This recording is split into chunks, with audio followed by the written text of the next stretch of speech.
নমস্কার, দেখছেন কলকাতা টিভির সঙ্গে আমি তসমিনা। শুরু করছি গুড মর্নিং কলকাতা। নির্বাচন কমিশনকে দিয়ে কারচুপি করিয়ে দিল্লি মহারাষ্ট্রে জয়ী বিজেপি। ২৬-এর বিধানসভা নির্বাচনের আগে বাংলাতেও সেই চেষ্টা। বৃহস্পতিবার নেতাজি ইন্ডোর স্টেডিয়ামে দলের মেগা সভা থেকে এমনই বিস্ফোরক অভিযোগ আনলেন মুখ্যমন্ত্রী মমতা বন্দ্যোপাধ্যায়। ভোটার তালিকা নিয়ে সতর্ক তৃণমূল, তালিকা যাচাইয়ের নির্দেশ মমতার। বৃহস্পতিবার নেতাজি ইন্ডোরের সভামঞ্চ থেকে দলের নেতাকর্মীদের বিধানসভা নির্বাচনের রুট ম্যাপ ছকে দিলেন তৃণমূল সুপ্রিমো মমতা বন্দ্যোপাধ্যায়। নির্বাচনের আগে ভোটার লিস্ট নিয়ে চূড়ান্ত সতর্ক থাকতে দলের নেতাকর্মীদের নির্দেশ। তার অভিযোগ, গুজরাট, হরিয়ানা, পাঞ্জাবের ভোটারদের নাম বাংলার ভোটার লিস্টে তোলা হয়েছে। কেন্দ্রের শাসক দল বিজেপিকে নিশানা করেছেন তৃণমূল নেত্রী মমতা বন্দ্যোপাধ্যায়। ভোটার লিস্টে কারচুপির অভিযোগ। ডেটা অপারেটরদের কাছে কাছে গিয়ে কিছু এআরওকে সাথে নিয়ে, যদিও ইলেকশন কমিশনের আন্ডারে থাকে ভোটার লিস্ট তোলা, এদের অনলাইনের কারসাজিটা আপনাদের আমি দেখাচ্ছি। ফিল্ড সার্ভে করেনি, বাংলার লোক যাতে ভোট দিতে না পারে একই এপিক কার্ডে বাইরের লোকের নাম তুলেছে। তার মানে বাংলার লোকটা যখন ভোট দিতে যাবে তার ভোটটা বাইরে থেকে এসে সে দিয়ে দেবে। ভোটার লিস্টে কারচুপির কথা বলছেন। এতদিন গোটা ভারতবর্ষ জানে যে ভোটার লিস্টে মুসলিমদের নাম ঢোকানো, বাংলাদেশি মুসলিমদের নাম ঢোকানোর কাজ করতে হচ্ছে তৃণমূল কংগ্রেস। ভোটার লিস্টে কারচুপি করতে হচ্ছে তৃণমূল কংগ্রেস। ছাপ্পা ভোট মারে তৃণমূল কংগ্রেস। এখন সেই তৃণমূল কংগ্রেস অন্যের উপর দোষ দিচ্ছে যে বিজেপি নাকি করে, অর্থাৎ ফেক ভোটিং করায়। কেউ বিশ্বাস করবে? এটা কেউ বিশ্বাস করবে না। মমতা বন্দ্যোপাধ্যায় হারবেন, হারার জন্য ভয় পেয়েছেন। মমতার নিশানায় নির্বাচন কমিশন, কমিশনের বিরুদ্ধেও আন্দোলনে তৃণমূল। ভোটার তালিকায় ভুয়ো নাম নিয়ে নির্বাচন কমিশনকেই তোপ দাগেন মমতা। তিনি বলেন, নির্বাচন কমিশনের সহায়তায় পশ্চিমবঙ্গের বিভিন্ন জেলায় অন্যান্য রাজ্যের ভুয়ো ভোটারদের তালিকাভুক্ত করা হয়েছে। প্রয়োজনে ভোটার তালিকা সংশোধন এবং ভুয়ো ভোটার অপসারণের দাবিতে নির্বাচন কমিশনের অফিসের সামনে অনির্দিষ্টকালের জন্য ধর্নার হুঁশিয়ারিও দেন তিনি। দিল্লির ভোটার এসে বাংলায় ঢুকবে, হরিয়ানার ভোটার ঢুকবে, রাজস্থানের ভোটার ঢুকবে, আর ইলেকশন কমিশন ঘাড়ের ওপর অফিসার চাপিয়ে দেবে, নিজের ইচ্ছে মতো যা ইচ্ছে তাই করবে। মনে রাখবেন, আমরা ২৬ দিন অনশন করতে পারলে ইলেকশন কমিশনকেও গণতন্ত্র ফিরিয়ে দেওয়ার দাবিতে আমরা কিন্তু ওখানে ধর্ণা দিনের পর দিন দিতে পারি। আমরা দিল্লি নই, আমরা মহারাষ্ট্র নই, আমরা বাংলা। জ্ঞানেশ কুমারকে মুখ্য নির্বাচন কমিশনার হিসেবে নিয়োগ করা নিয়ে এদিন প্রশ্ন তোলেন মমতা। মাননীয় স্বরাষ্ট্রমন্ত্রীর, যিনি মাননীয় সচিব ছিলেন ডিপার্টমেন্টের, কোঅপারেশন ডিপার্টমেন্টের, তার সেক্রেটারিকে করে দিয়েছেন, প্রিন্সিপাল সেক্রেটারিকে, মানে তিনি ডিপার্টমেন্টের সেক্রেটারিকে করে দিয়েছেন চিফ ইলেকশন কমিশনার। টোটালটাই বিজেপির লোক দিয়ে ভরা। ভোটার তালিকায় কারচুপি ধরাটাই কর্মীদের প্রথম কাজ হবে বলে এদিন জানিয়ে দিয়েছেন মমতা বন্দ্যোপাধ্যায়। ভোটার লিস্ট পরিষ্কারের কাজে নতুন একটি কমিটিও গঠন করে দিয়েছেন তিনি। সেই কমিটির নেতৃত্বে রাখা হয়েছে দলের রাজ্য সভাপতি সুব্রত বক্সিকে। ভোটার তালিকাকে যাতে পরিচ্ছন্ন করা যায় সেই লক্ষ্যে রাজ্যতে একটি কমিটি তৈরি করে দেওয়া হয়েছে।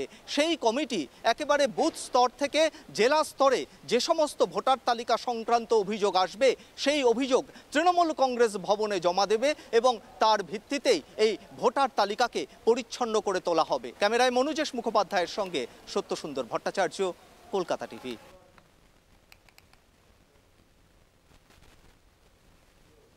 ২৬-এর বিধানসভা ভোটে বিজেপির জামানত বাজেয়াপ্ত করার আহ্বান মমতার। জামানত বাজেয়াপ্ত করতে হবে বাম কংগ্রেসেরও। ২১৫ আসনে জয় নিশ্চিত করার লক্ষ্যে নেতাকর্মীদের টার্গেট বেঁধে দিলেন দলনেত্রী। বিজেপির জামানত জব্দ করতে হবে। এবারে জামানত জব্দ করার পালা। আর মিথ্যের কাছে আত্মসমর্পণ নয়। বিজেপি, কংগ্রেস, সিপিএম এর জামানত জব্দ করুন। অতীতের সব রেকর্ড ছাপিয়ে যাবে তৃণমূল। বাংলায় ৩ প্রধান বিরোধীর জামানত জব্দ করার ডাক তৃণমূল নেত্রী মমতা বন্দ্যোপাধ্যায়। নেতাকর্মীদের বৈঠক থেকে ২৬-এর লক্ষ্য বেঁধে দিলেন দলনেত্রী। ২০২১-এর নির্বাচনে ফল প্রকাশের পর শাসক দলের দখলে ছিল ২১৩টি আসন, বিজেপির দখলে ছিল ৭৭টি আসন, বাম কংগ্রেস আইএসএফ জোটের দখলে ছিল ১টি আসন।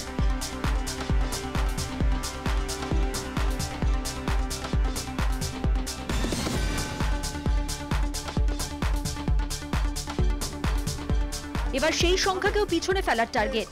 ফের রাজ্যে একাধিপত্য কায়েমের পথে তৃণমূল। 2019-এর ফল প্রকাশের পর বিজেপি ছেড়ে কয়েকজন বিধায়ক তৃণমূলে যোগদান করায় শাসক দলের আসন সংখ্যা আরও বেড়ে যায় বিধানসভায়। সামনের 26-এ সেই সমস্ত হিসেব ছাপিয়ে বিরোধীদের ধুয়ে সাফ করার বার্তা দলনেত্রীর। গত বিধানসভায় কলকাতার বুকে একটিও আসন পায়নি বিজেপি। তিলোত্তমার 11টি আসনেই ফোটে জোড়া ফুল।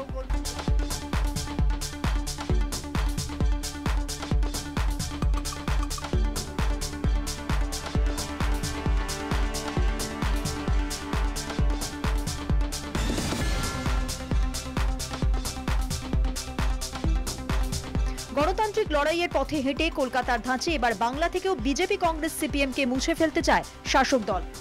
আর খেলা নম্বর 4, বিজেপির হবে হার, মাথায় থাকবে। ভোটার লিস্ট থেকে শুরু হবে।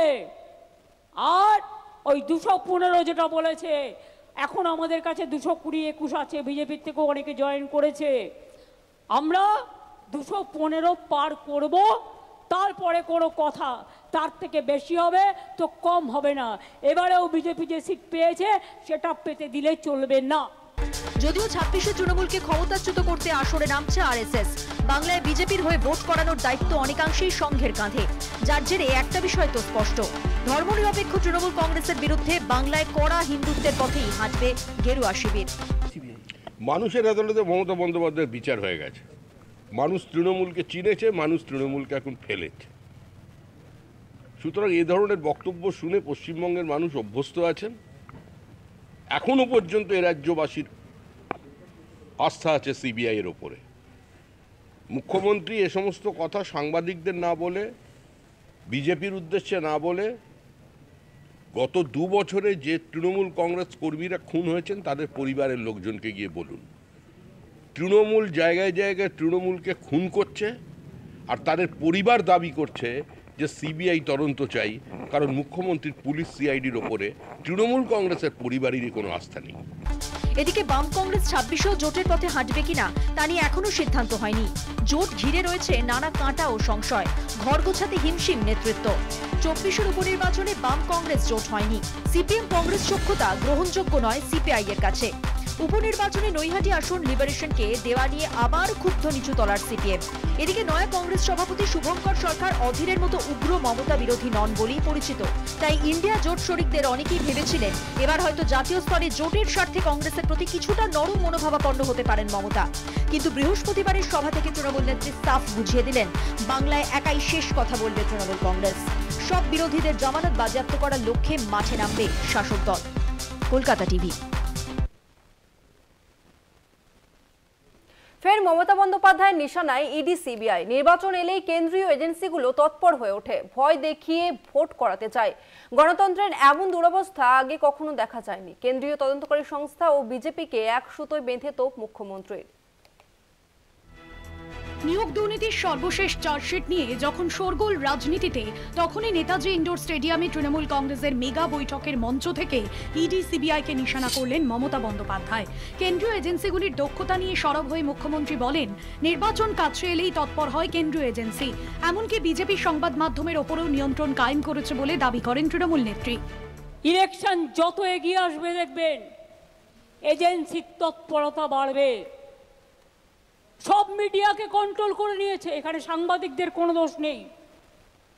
সংবাদ মাধ্যম বলতে পারে না, কি করে বলবে?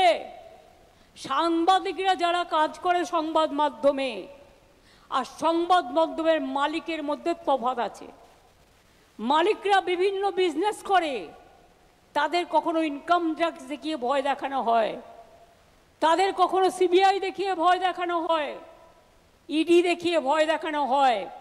আর বিজেপি পার্টি অফিস থেকে সকালবেলায় তারা লিখে পাঠিয়ে দেয়, আজকে সারাদিন এই খবরটা চলবে আর এই খবরটা চলবে না। কেন্দ্রীয় তদন্তকারী সংস্থাগুলি বিজেপির অঙ্গুলি হেলনে চলে। বারবার এই অভিযোগে সরব হয়েছেন মমতা বন্দ্যোপাধ্যায়। ভোট আসলেই সংস্থাগুলিকে ব্যবহার করে বিজেপি। কেন্দ্রীয় তদন্তকারী সংস্থা ও বিজেপিকে এক সুতোয় বেঁধে ফের একবার তীব্র আক্রমণ শানান Trinamool supremo. RG Kar medical college ও হাসপাতালে তরুণী চিকিৎসকের ধর্ষণ ও খুনের ঘটনা মনে করিয়ে সিবিআইকে তোপ দাগলেন মুখ্যমন্ত্রী মমতা বন্দ্যোপাধ্যায়। ইলেকশন আসলেই মনে পড়ে তৃণমূলের কাকে কাকে চার্জশিট দিতে হবে। ইলেকশন আসলেই মনে পড়ে তৃণমূলের কাকে কাকে চোর বলা হবে। ইলেকশন আসলেই মনে পড়ে তৃণমূলের কাকে কাকে জেলে ভরানো হবে। জেলে তো ভরেছেন অনেককেই, কটা প্রমাণ করতে পেরেছেন আজ পর্যন্ত? লজ্জা করে না? আরজিকর কেসের আজ পর্যন্ত সমাধান করতে পারেননি। কেসের পর কেস চলছে, কোন মুখে কথা বলেন আপনারা? সিবিআই ইডি প্রসঙ্গে মুখ্যমন্ত্রীর বক্তব্যকে পাল্টা কটাক্ষ করেছে বিজেপি নেতৃত্ব। মানুষের আদালতে মমতা বন্দ্যোপাধ্যায়ের বিচার হয়ে গেছে। মানুষ তৃণমূলকে চিনেছে, মানুষ তৃণমূলকে এখন ফেলেছে। সুতরাং এ ধরনের বক্তব্য শুনে পশ্চিমবঙ্গের মানুষ অভ্যস্ত আছেন। এখনো পর্যন্ত এ রাজ্যবাসীর আস্থা আছে সিবিআই এর ওপরে। মুখ্যমন্ত্রী এ সমস্ত কথা সাংবাদিকদের না বলে, বিজেপির উদ্দেশ্যে না বলে, গত 2 বছরে যে তৃণমূল কংগ্রেস কর্মীরা খুন হয়েছেন তাদের পরিবারের লোকজনকে গিয়ে বলুন। তৃণমূল জায়গায় জায়গায় তৃণমূলকে খুন করছে, আর তাদের পরিবার দাবি করছে যে সিবিআই তদন্ত চাই, কারণ মুখ্যমন্ত্রীর পুলিশ সিআইডির ওপরে তৃণমূল কংগ্রেসের পরিবারেরই কোনো আস্থা নেই। বছর ঘুরলেই 26-এর বিধানসভা নির্বাচন, আর সেই নির্বাচনকে মাথায় রেখে ময়দানে নেমে পড়েছে রাজ্যের শাসক দল। নেতাজি ইনডোর স্টেডিয়ামের সাংগঠনিক সভা থেকে সকলকে একসাথে নিয়ে ঐক্যবদ্ধভাবে দলীয় প্রতীক এবং দলীয় যে বিভিন্ন জায়গায় যে সমস্ত বিষয় রয়েছে সেই সব বিষয়কে কিন্তু যাতে মীমাংসা করে এগোনো যায় তারও নির্দেশ দিয়েছেন দলনেত্রী। ক্যামেরায় মনুজেশ মুখোপাধ্যায়ের সঙ্গে Satyasundar Bhattacharya, Kolkata TV. Good morning কলকাতায় এখন সময় হয়েছে একটা বিরতি নিয়ে, আর ফিরছি আরও অন্যান্য খবর নিয়ে, সঙ্গে থাকুন। রাজ্যে ভোটার তালিকায় অনলাইনে কারচুপি করে ভুয়ো ভোটারের নাম তোলার গুরুতর অভিযোগ করেছেন মুখ্যমন্ত্রী তথা তৃণমূল নেত্রী মমতা বন্দ্যোপাধ্যায়। তার অভিযোগ, BJP association of brilliant minds বা এমবিএম নামে এক সংস্থাকে দিয়ে ভিন রাজ্যের ভোটারের নাম তোলানোর কাজ করছে বলে সরাসরি অভিযোগ করেছেন। উল্লেখ্য, 2019 সালের লোকসভা ভোটের সময় থেকে কেন্দ্রীয় স্বরাষ্ট্রমন্ত্রী অমিত শাহের পৃষ্ঠপোষকতায় একটি মহিলাদের এনজিও গঠনে ওই পেশাদার সংস্থা প্রধান ভূমিকা নিয়েছিল। বিজেপির আইটি সেলকে ফেক নিউজ বা ভুয়ো খবর সমাজ মাধ্যমে প্রচারের প্রযুক্তিগত কৌশল ওই এমবিএ সরবরাহ করত। মহারাষ্ট্র ও দিল্লির ভোটে ভোটার তালিকায় কারচুপি করে ভোট জেতার পর তাদের আগামী টার্গেট বাংলা। এদিন ইন্ডোরের সভায় এমনটাই দাবি করে দলীয় কর্মীদের সতর্ক হতে বলেন মুখ্যমন্ত্রী। ইলেকশনে যাবার আগে যুদ্ধকালীন কাজ যেটা করতে হবে, ভোটার লিস্ট ক্লিন করতে হবে। ভোটার লিস্ট ক্লিন করতে হবে, তা নাহলে ইলেকশন যাওয়ার কোনো প্রয়োজন থাকবে না। ভয় পাবেন না। যেখানে যেখানে অনলাইনে সব করেছে একটা এজেন্সিকে দিয়ে করানো হয়েছে, এবং সেই এজেন্সি কি হলো? কাগজটা কোথায় গেল? নামটা স্বরূপ, আমি যে তোমাকে কাগজ দিয়েছিলাম কোথায় সেটা তো নেই। শুনুন, ওরা একটা এজেন্সি পাঠিয়েছে বাংলায়। আমি যতদূর খবর জোগাড় করতে পেরেছি, সম্ভবত অ্যাসোসিয়েশন অফ ব্রিলিয়ান্ট মাইন্ডস বলে একটা কোম্পানি আছে। হ্যাঁ, এবং কোম্পানি ইন্ডিয়া 360 সাবসিডিয়ারি নামে এখানে ওদের অনেক লোক পাঠিয়েছে, এজেন্সি খুলেছে। তারা কি করেছে জানেন? ডেটা অপারেটরদের কাছে কাছে গিয়ে কিছু এআরওকে সাথে নিয়ে, যদিও ইলেকশন কমিশনের আন্ডারে থাকে ভোটার লিস্ট তোলা, এদের অনলাইনের কারসাজিটা আপনাদের আমি দেখাচ্ছি। ফিল্ড সার্ভে করেনি, বাংলার লোক যাতে ভোট দিতে না পারে একই এপিক কার্ডে বাইরের লোকের নাম তুলেছে। তার মানে বাংলার লোকটা যখন ভোট দিতে যাবে তার ভোটটা বাইরে থেকে এসে সে দিয়ে দেবে। তৃণমূলের মেগা সমাবেশ থেকে অপপ্রচারের অভিযোগ তুললেন অভিষেক বন্দ্যোপাধ্যায়। বিজেপিতে যোগের কথা রটানো হয় দাবি অভিষেকের। সাপ্লিমেন্টারি চার্জশিট নিয়ে সিবিআইকে তোপ। ২৬ বিধানসভা নির্বাচনের জন্য দলের নেতাকর্মীদের টার্গেট বেঁধে দেন অভিষেক। ২১৫ বা তার বেশি আসন লক্ষ্য, এমনটাই জানিয়েছেন অভিষেক। নেতাজি ইন্ডোরে তৃণমূলের মেগা সভা, দলীয় নেতৃত্বকে বার্তা অভিষেকের। বছর ঘুরলেই বাংলায় বিধানসভা নির্বাচন। বৃহস্পতিবার নেতাজি ইন্ডোরের সভামঞ্চ থেকে দলের সর্বস্তরের কর্মীদের ঝাঁপিয়ে পড়ার বার্তা তৃণমূলের সর্বভারতীয় সাধারণ সম্পাদক অভিষেক বন্দ্যোপাধ্যায়ের। এদিন বক্তৃতার প্রথমেই তাঁর বিরুদ্ধে অপপ্রচারের অভিযোগে সরব হন অভিষেক। বিজেপিতে যোগের কথা রটানো হয়েছে, দাবি তৃণমূল সেনাপতির। বেঈমান নই, বাজারে রটিয়ে দেওয়া হচ্ছে অভিষেক বন্দ্যোপাধ্যায় বিজেপিতে যাবে। আরে আমার গলা কেটে দিলে কাটা গলা থেকে মমতা ব্যানার্জি জিন্দাবাদ বেরোবে। আমি বেঈমান নই। মেগা মঞ্চে টার্গেট বাঁধলেন অভিষেক। দলের অন্দরে থেকে ব্যক্তিগত স্বার্থে দলের শৃঙ্খলা ভঙ্গ করা যাবে না। ২১৫টির বেশি আসনের টার্গেট, ১ ছটাক জমিও কাউকে ছাড়া যাবে না। মঞ্চ থেকে দলীয় নেতৃত্বের বার্তা অভিষেকের। আমরা ২১৪টা আসন ২০২১-এ পেয়েছিলাম। সেই লক্ষ্য অবিচল থেকে আমাদের সেই মাপকাঠি পেরিয়ে ২১৫র বেশি আসন নিয়ে চতুর্থবার যাতে বাংলার মুখ্যমন্ত্রী মমতা বন্দ্যোপাধ্যায় হয়, সেটা আমাদের সকলকে সুনিশ্চিত করতে হবে। বিজেপিকে অল আউট আক্রমণ অভিষেকের। বাংলাকে বঞ্চনার জন্যই লোকসভায় বিজেপি ১৮ থেকে ১২তে নেমে এসেছে। সন্দেশখালী থেকে আরজিকর, বিজেপি বাংলাকে ছোট করার চক্রান্ত চালিয়েছে বলে তোপ অভিষেকের। আজ থেকে ঠিক ১ বছর আগে ২৭শে ফেব্রুয়ারি ২০২৪ সালে বাংলায় কি পরিস্থিতি ছিল এবং কিভাবে বসিরহাটের একটা ঘটনাকে কেন্দ্র করে সারা ভারতবর্ষ জুড়ে বাংলাকে কলুষিত এবং কালিমালিপ্ত করার যে ঘৃণ্য চক্রান্ত ভারতীয় জনতা পার্টি, সিপিএম, কংগ্রেস এবং সংবাদ মাধ্যমের একাংশ রচিত করেছিল, তার যোগ্য জবাব বাংলার প্রায় ১০.৫ কোটি ১১ কোটি মানুষ ২০২৪-এর লোকসভা নির্বাচনে তৃণমূল কংগ্রেসকে ২৯টা আসনে জিতিয়ে দিয়েছেন। দলের বেসুরোদের কড়া বার্তা অভিষেকের। লড়াইয়ে ১ ছটাক জমি ছাড়া যাবে না। সর্বস্তরের কর্মী সমর্থক সবাইকে নিয়ে কাজে নামতে হবে। কে কবে ফোন করে নির্দেশ দেবে, তারপর কাজ করব।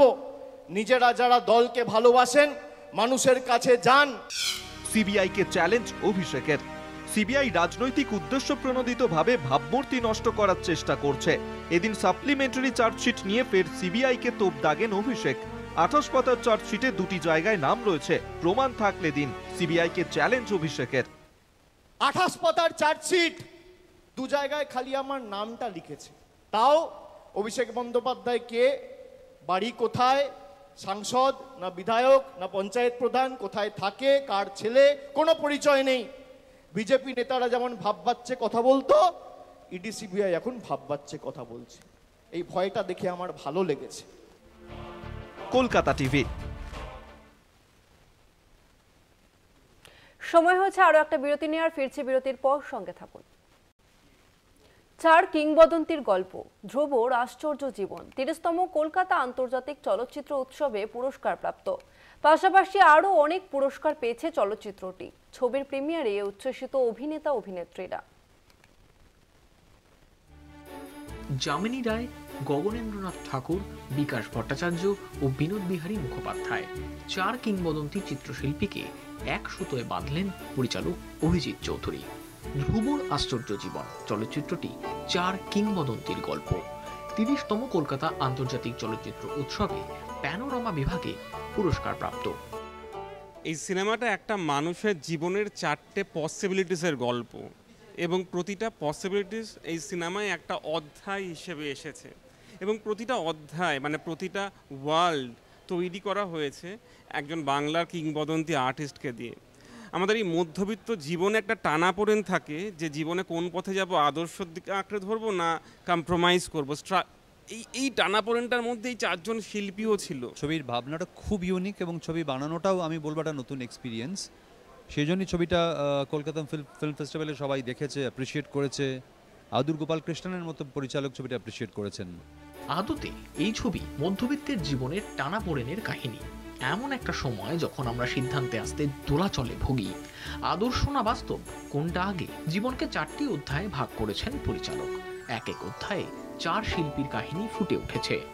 ধ্রুবর আশ্চর্য জীবন, তাহলে আমি বলবো রিমিরও জীবন খুব আশ্চর্য।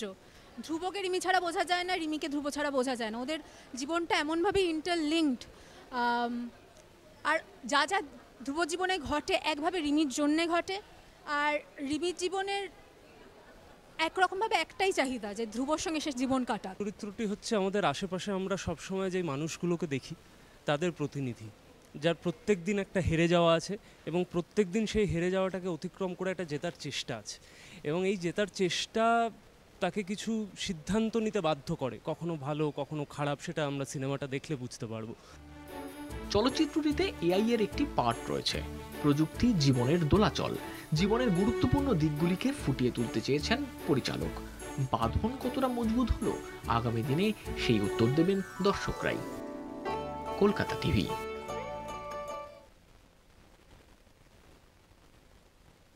গুড মর্নিং কলকাতা আজকের মতো এই পর্যন্তই। দেখতে থাকুন কলকাতা টিভি, রাত দিন 7 দিন।